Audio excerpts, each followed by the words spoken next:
진수가 돌아온다. 진수가 살아서 돌아온다. 아무개는 전사했다는 통지가 왔고 아무개는 죽었는지 살았는지 소식이 없는데 우리 진수는 살아서 돌아온다는 것이다. 생각할수록 어깨바람이 날리리다. 그래 그런지 몰라도 박만도는 여느 때 같으면 아무래도 한두 군데 앉아 쉬어야 넘어질 수 있는 용머리째를 단숨에 올라채고 만 것이다. 가슴이 펄럭거리고 허벅지가 뻐근했다. 그러나 그는 고갯마루에서도 쉴 생각을 하지 않았다. 들 건너 멀리 바라보이는 정거장에서 연기가 물씬물씬 피어오르며 삐익 기적소리가 들려왔기 때문이다. 아들이 타고 내려올 기차는 점심때가 가까워 도착한다는 것을 모르는 바 아니다. 해가 이제 겨우 산등성이 위로 한 뼘가량 떠올랐으니 오정이 되려면 아직 차례 멀은 것이다. 그러나 그는 공연히 마음이 바빴다. 까짓것 잠시 앉아 쉬면 뭐할 끼고. 만도는 손가락으로 한쪽 콧구멍을 누르면서 팽 마른 코를 풀어 던졌다. 그리고 휘청휘청 고갯길을 내려가는 것이다. 내리막은 오르막에 비하면 아무것도 아니었다. 대구 팔을 흔들라 치면 절로 굴러 내려가는 것이다. 만도는 오른쪽 발만 앞뒤로 흔들고 있었다. 왼쪽 팔은 조끼 주머니에 아무렇게나 쑤셔넣고 있는 것이다.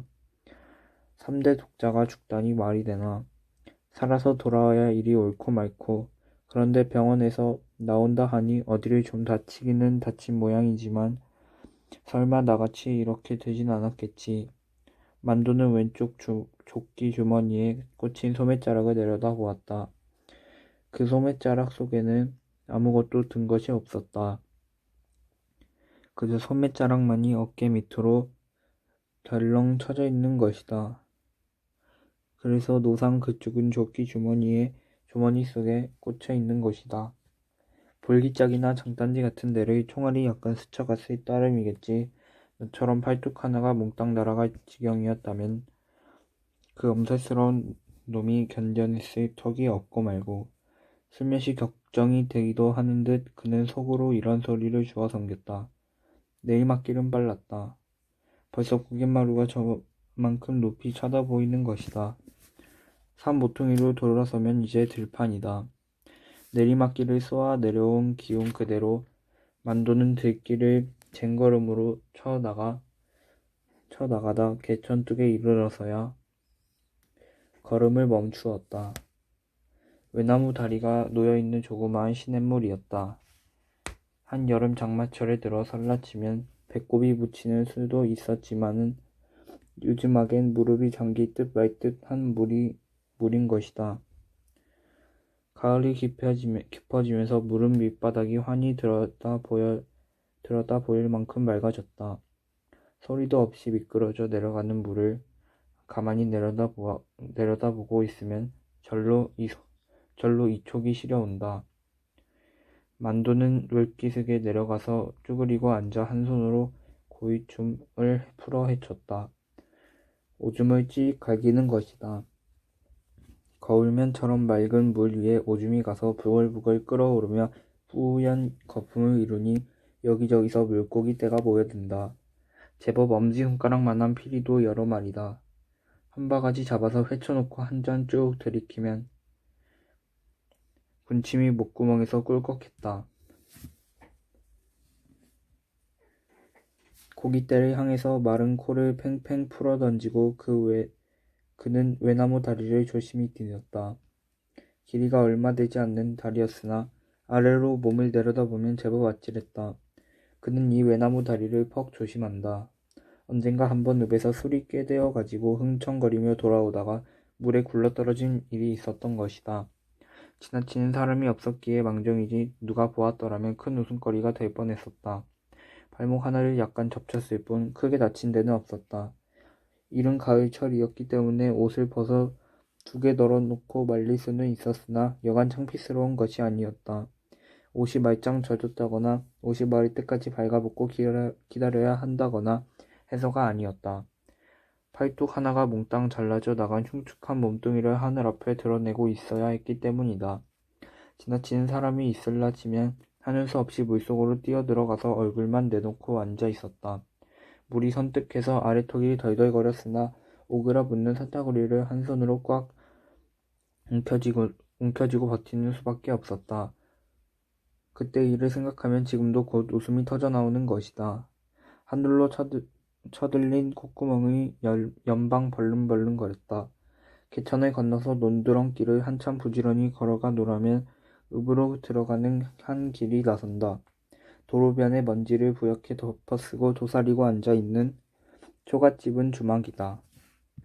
만도가 읍내 나올 때마다 한 번씩 들르곤 하는 단골집인 것이다. 이 집 눈썹이 짙은 여편네와는 예사로동을 주고받는 사이다.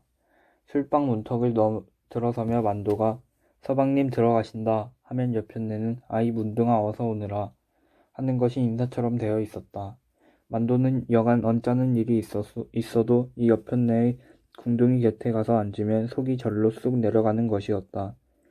주막 앞을 지나치면서 만도는 술방 문을 열어볼까 했으나 방문 앞에 신이 여러 켤레 널려 있었고 방 안의 웃음소리가 요란하기 때문에 돌아오는 길에 들르기로 하였다.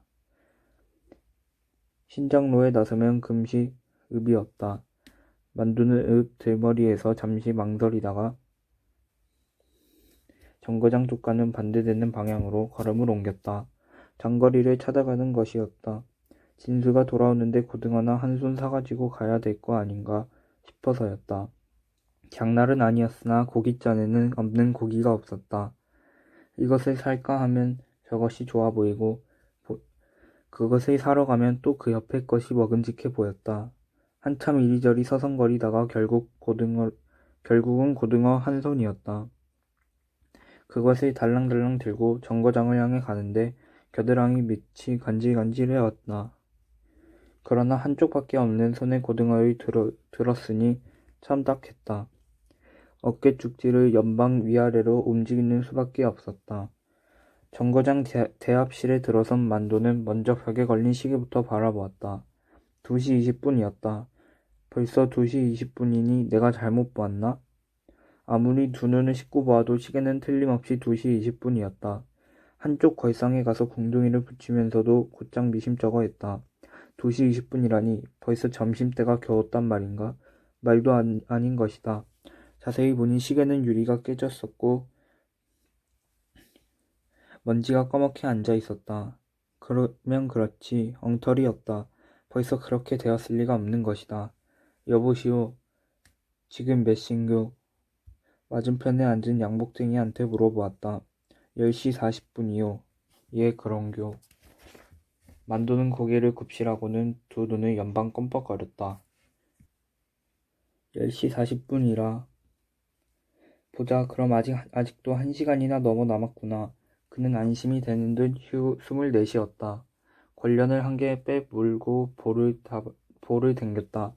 정거장 대합실에 와서 이렇게 도사리고 앉아있노라면 만도는 곧잘 생각나는 일이 한 가지 있었다. 그 일이 머리에 떠오르면 등골의 천 기운이 쫙 스쳐 내려가는 것이었다. 손가락이 시퍼렇게 굳어진 이끼 낀 나무토막 같은 팔뚝이 지금도 저만큼 눈앞에 보이는 듯 했다.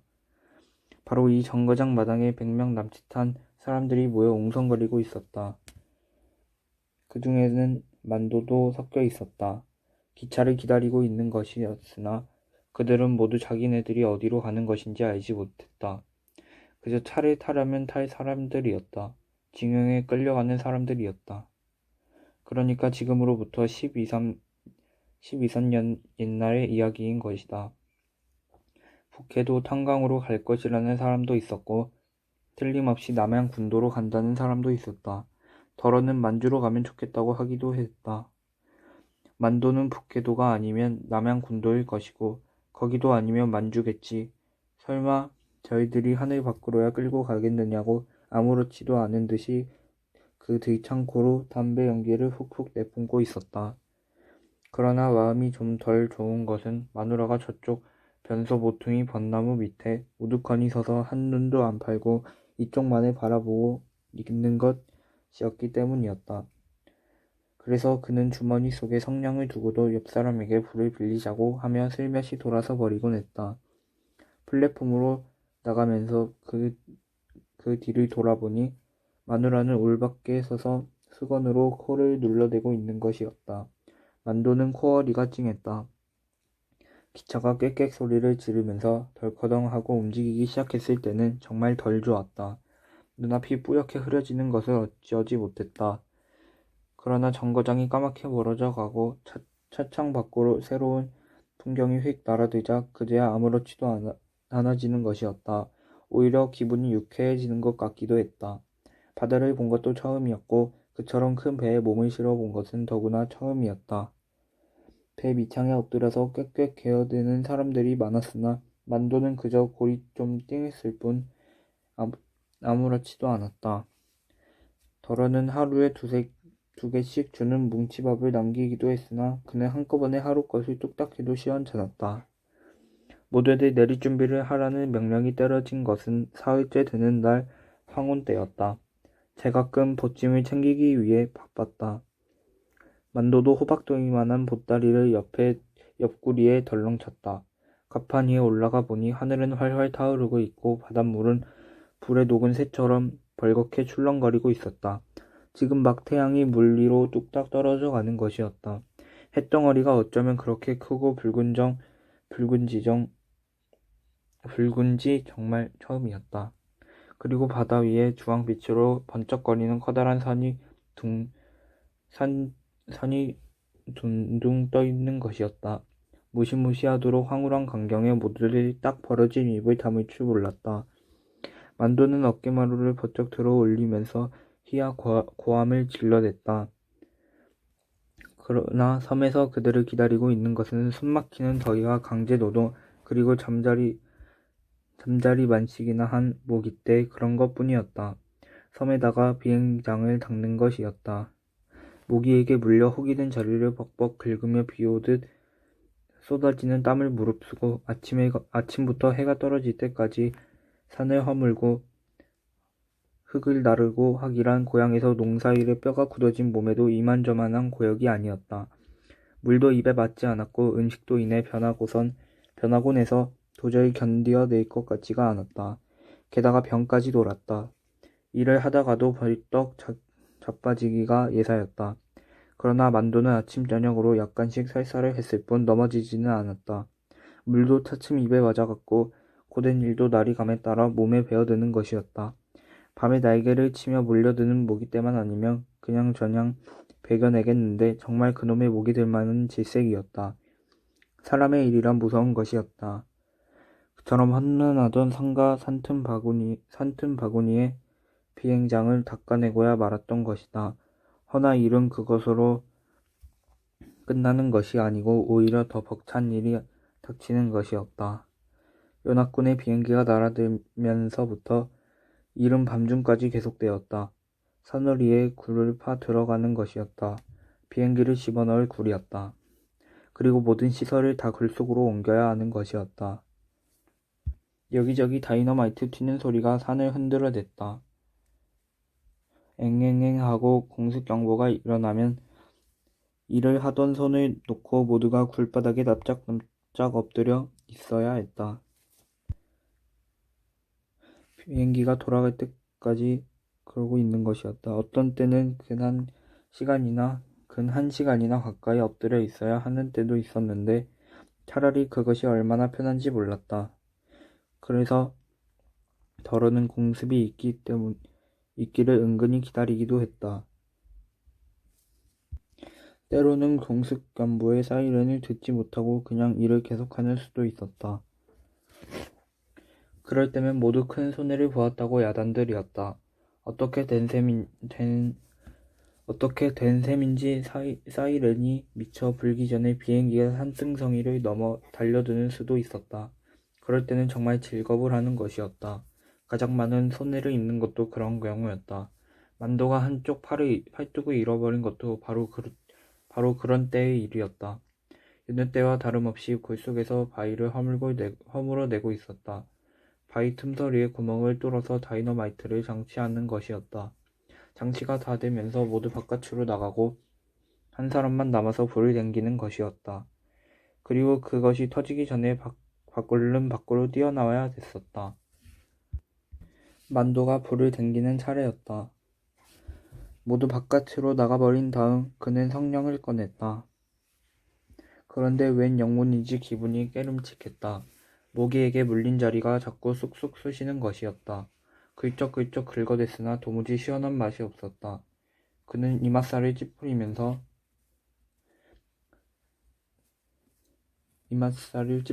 성냥을 득 그었다. 그래 그런지 몰라도 불은 이내 픽 하고 꺼져버렸다. 성냥 알맹이 4개째에 겨우 심지에 불이 당겨졌다. 심지에 불이 붙는 것을 보자 그는 얼른 몸을 굴 밖으로 날렸다. 바깥으로 나서려는 때였다. 산이 무너지는 듯한 소리와 함께 사나운 바람이 귓전을 후려갈기는 것이었다.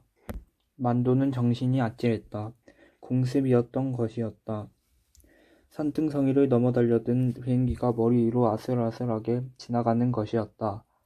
미처 정신을 차리기 전에 또 한 대가 뒤따라 날아드는 것이 아닌가?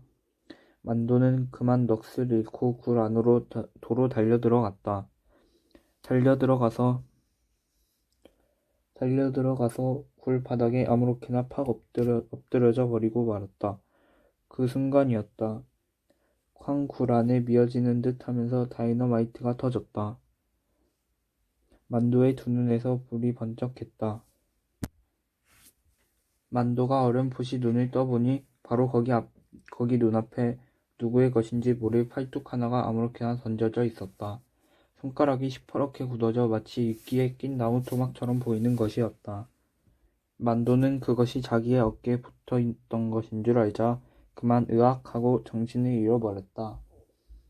재차 눈을 떴을 때는 그는 폭삭한 담요 속에 누워 있었고 한쪽 어깨죽지가 못 견디게 쿡쿡 쑤셔댔다.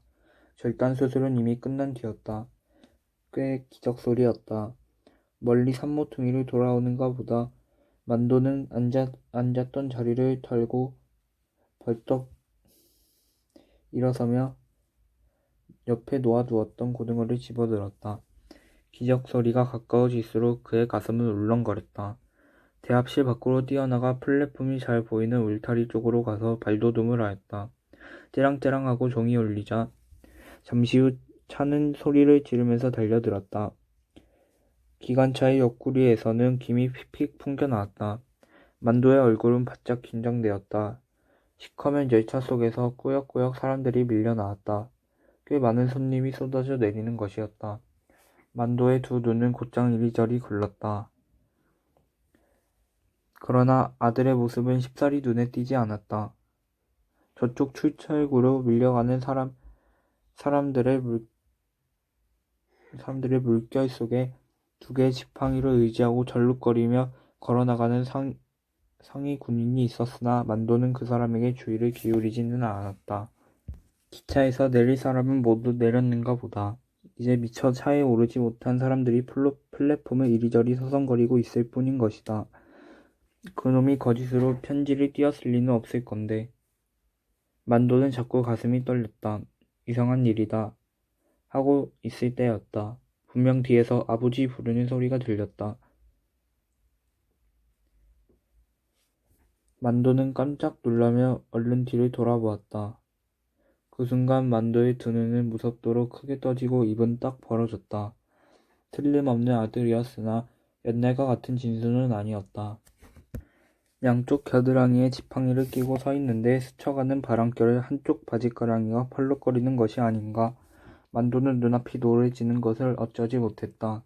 한참 동안 그저 멍멍하기만 하다가 코어리가 찡해지면서 두 눈에 뜨거운 것이 핑 도는 것이었다. 에라이 이놈아. 만도의 입술에서 모지게 튀어나온 첫마디였다. 떨리는 목소리였다. 고등어를 든 손이 불끈 주먹을 쥐고 있었다. 이기 무슨 꼴이고 이기. 아버지, 이놈아 이놈아. 만도의 들창고가 크게 벌렁거리다가 훌쩍 코를 들이마셨다. 진수의 두 눈에서는 어느 결에 눈물이 꾀지지하게 흘러내리고 있었다. 만도는 모든 게 진수의 잘못이기나 하는 듯 험한 얼굴로 가자 어서 무뚝뚝한 한마디를 내던지고는 성큼성큼 앞장을 서 가는 것이었다. 진수는 입술에 내려와 묻는 짭짤한 것을 혀끝으로 날름 핥아버리면서 절름절름 아버지의 뒤를 따라갔다. 앞장서 가는 만두는 뒤따라오는 진수를 한 번도 돌아보지 않았다. 한눈을 파는 법도 없었다. 무겁디 무거운 짐을 진 사람처럼 땅바닥만 내려다보며 이따금 끙끙거리며 부지런히 걸어만 가는 것이다. 지팡이에 몸을 의지하고 걷는 진수가 성한 사람의 게다가 부지런히 걷는 걸음을 당해낼 수는 도저히 없었다. 한 걸음 두 걸음씩 뒤지기 시작한 것이 그만 소리로 불러서는 들리지 않을 만큼 멀리 떨어져 버리고 말았다. 진수는 목구멍을 왈칵 넘어오려는 뜨거운 기운을 참느라고 어금니를 야물게 깨물어 보기도 하였다. 그리고 두 개의 지팡이와 한 개의 다리를 열심히 움직여야 되는 것이었다. 앞서간 만도는 주막집 앞에 이르자 비로소 한 번 뒤를 돌아보았다. 진수는 오다가 나무 밑에 그늘에서 오줌을 누고 있었다. 지팡이는 땅바닥에 던져놓고 한 손으로는 볼일을 보고 한쪽 손으로는 나무 둥치를 감싸 안고 있는 모양이 의심스럽게 이를 데 없는 꼬락선이었다. 만도는 눈살이 찌푸리며 하고 심소리 비슷한 무거운 소리를 토했다. 그리고 술방 앞으로 가서 방문을 왈칵 잡아당겼다. 기역자 판 안에 도사리고 앉아서 속옷을 뒤집어 까고 이를 잡고 있던 여편네가 킥킥 하고 웃으며 후다닥 옷섭을 여몄다. 그러나 만도는 웃지를 않았다. 방문턱을 넘어서면서도 서방님 들어가신다는 소리를 내뱉지 않았다. 아마 이처럼 뚝뚝한 얼굴을 하고 이 술방에 들어서기란 처음일 것이다. 여편네가 뭣도 모르고 오늘은 서방님 아닌가배 하고 킬킬 웃었으나 만도는 또 하고 무거운 신음소리를 했을 뿐 도시 기분을 내지 않았다. 기역자 판 앞에 가서 쭈그리고 앉기가 바쁘게 빨리빨리 재촉을 하였다. 핫다나 어지간히도 배고픈가배 빨리 꽃배기로 한 삽에 달라니까구마. 오늘은 와 이카누. 여편네가 쳐주는 술사발을 받아들며 만도는 휴 하고 숨을 크게 내쉬었다. 그리고 입을 얼른 사발로 가져갔다. 꿀꿀꿀 잘도 넘어가는 것이다. 그 큰 사발을 단숨에 비워버리고는 도로 여편네 눈앞에 불쑥 내밀었다. 그렇게 거들빼기로 석잔을 해치우고 고사 으윽 하고 개트림을 하였다. 여편네가 눈을 휘둥그레 가지고 혀를 내둘렀다. 빈속에 술을 그처럼 때려 마시고 보니 금세 눈 두덩이 확확 달아오르고 귓뿌리가 발갛게 익어갔다. 술기가 얼큰하게 돌자 이제 좀 속이 풀리는 성 싶어 방문을 열고 바깥을 내다보았다. 술기가 얼큰하게 돌자 이제 좀 속이 풀리는 성 싶어 방문을 열고 바깥을 내다보았다. 진수는 이마에 땀을 척척 흘리면서 저만큼 오고 있었다. 진수야, 버럭 소리를 질렀다. 이리 들어와 보래. 진수는 아무런 대꾸도 없이 어기적 다가왔다. 다가와서 방문턱에 걸터 앉으니까 여편네가 보고 방으로 좀 들어오이소 하였다. 여기 좋심더. 그는 수세미 같은 손수건으로 이마와 코 언저리를 아무렇게나 훔친다. 아무 데서나 묵어라. 저 국수 한 그릇 말아주소. 야 곱빼기로 잘 좀 참기름도 좀 치소. 알았는교? 야. 여편네는 코로 희죽 웃으면서 만도의 옆구리를 살짝 꼬집고는 소쿠리에서 삶은 국수 두 뭉텅이를 집어들었다. 진수가 국수를 훌훌 끓어놓고 있을 때 여편네는 만도의 귓전으로 얼굴을 갖다 댄다. 아들이가. 만도는 고개를 약간 앞뒤로 끄덕거렸을 뿐 좋은 기색을 하진 않았다. 진수가 국물을 훌쩍 들이마시고 나자 만도는 한 그릇 더 묵을래 하였다. 아니에 한 그릇 더 묵지와. 그만 묵을랍니다. 진수는 입술을 싹 닦으면서 푸시시 자리에서 일어났다. 주막을 나선 그들 부자는 논두렁 길로 접어들었다. 아까와 같이 만도가 앞장을 서는 것이 아니라 이번에는 진수를 앞세웠다. 지팡이를 짚고 찌긋둥 앞서가는 아들의 뒷모습을 바라보며 팔뚝이 하나밖에 없는 아버지가 느릿느릿 따라가는 것이다. 손에 매달린 고등어가 대구 달랑달랑 춤을 추는 것이다. 너무 급하게 들이마셔 그런지 만도의 뱃속에서는 우글우글 소리 끓고 다리가 휘청거렸다. 콧구멍으로 더운 숨을 훅훅 내불어 보니 정신이 아른해서 좋았다. 진수야, 얘 우째다가 그러듣노. 전쟁하다가 이래드십니꾸. 수류탄 쪼가리에 맞았습니다. 수류탄 쪼가리에? 예. 얼른 낫지 않고 막 썩어 들어가기 때문에 근의관이 잘라버립니다. 병원에서에. 아버지, 와. 이래가지고 우째 살까 싶습니다. 우째 살긴 뭘 우째 살아. 목숨만 붙어있으면 다 사는 기다. 그런 소리 하지 마라. 나 봐라. 팔뚝이 하나 없어도 잘만 안 사나. 난 봄에 좀 덜 좋아서 그렇지. 살기에사 왜 못 살아. 차라리 아버지같이 팔이 하나 없는 편이 낫겠어에. 다리가 없어 눈이 첫째 걸어댕기기에 불편해서 죽겠습니다. 야야, 안 그렇다. 걸어댕기기만 하면 뭐하노. 소리 지대로 놀려야 일이 뜻대로 되지. 그럴까에? 그렇다니까.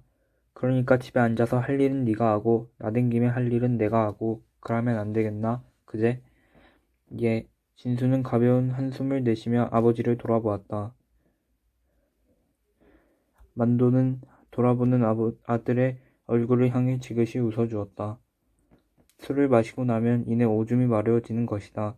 만도는 길가에 아무렇게나 쭈그리고 앉아서 고기 묶음을 입에 물려고 하였다.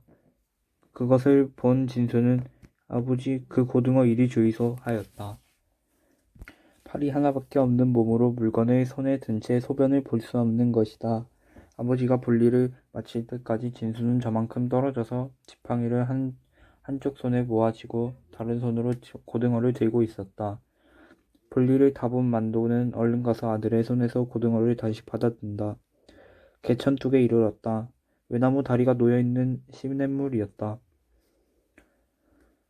진수는 슬그머니 걱정이 되었다. 물은 그렇게 깊은 것 같진 않지만 윗바닥이 모래흙이어서 지팡이를 짚고 건너가기가 만만할 것 같지 않기 때문이다. 외나무 다리는 도저히 건널 재주가 없고 진수는 한 수 없이 두개 퍼지고 앉아서 바짓가랑이를 걷어올리기 시작했다. 만도는 잠시 멀뚱멀뚱 서서 아들의 하는 양을 내려다보고 있다가 진수야 그만두고 자 업자 하는 것이었다. 업고 건너면 일이 다 되는 거 아니가. 자 이거 받아라. 고등어 묶음을 진수 앞으로 민다.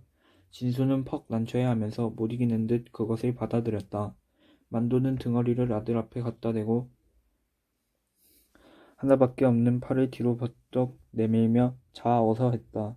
진수는 지팡이와 고등어를 각각 한 손에 쥐고 아버지의 등어리로 가서 슬그머니 엎였다. 만도는 팔뚝을 뒤로 돌리면서 아들의 하나뿐인 다리를 꼭 안았다. 팔로 내 목을 감아야 될 끼다. 진수는 무척 황송한 듯 한쪽 눈을 찍 감으면서 고등어와 지팡이를 든 두 팔로 아버지의 굵은 목덜미를 부둥켜 안았다. 만도는 아랫배에 힘을 주며 끙 하고 일어났다. 아랫도리가 약간 후들거렸으나 걸어갈 만은 했다. 외나무 다리 위로 조심조심 발을 내디디면서 만도는 속으로 이제 새파랗게 젊은 놈이 벌써 이게 무슨 꼴이고 세상 잘못 만나서 진수 네 신세도 참 똥이다. 똥 이런 소리를 주워 섬겼고 아버지의 등에 엎인 진수는 곧장 미안스러운 얼굴을 하며 낙거정 이렇게 되더니 아버지도 참 복도 더럽게 없지. 차라리 내가 죽어버렸더라면 나았을 낀데 하고 중얼거렸다. 만두는 아직 약간 술기가 있었으나 용케 몸을 가누며 아들을 업고 외나무 다리를 조심조심 건너가는 것이었다. 눈앞에 우뚝 솟은 용머리 재가 이 광경을 가만히 내려다보고 있었다.